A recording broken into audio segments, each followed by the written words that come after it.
સૌરાષ્ટ્રની અસ્મિતા ન્યૂઝ। જેતપુર તત્કાલ ચોકડી પાસે બે બાઇક વચ્ચે ગમખ્વાર અકસ્માત, વૃદ્ધા ગંભીર રીતે ઇજાગ્રસ્ત।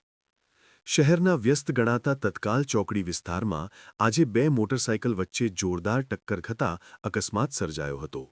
આ દુર્ઘટનામાં એક વૃદ્ધ મહિલાને ગંભીર પ્રકારની ઇજાઓ પહોંચી હોવાનું સામે આવ્યું છે। મળતી માહિતી મુજબ જેતપુરની તત્કાલ ચોકડી પાસે બે બાઇક સામસામે અથડાયા હતા।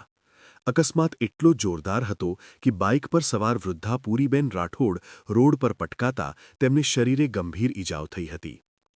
ઘટના બાદ તાત્કાલિક સ્થાનિક લોકોની મદદથી ઇજાગ્રસ્ત પૂરીબેનને જેતપુર સરકારી હોસ્પિટલ ખાતે સારવાર અર્થે ખસેડવામાં આવ્યા છે।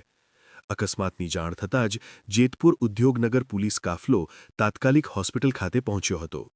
પોલીસે ઇજાગ્રસ્ત મહિલાના નિવેદન લેવાની અને અકસ્માત કેવી રીતે સર્જાયો તે અંગેની તપાસ હાથ ધરી છે।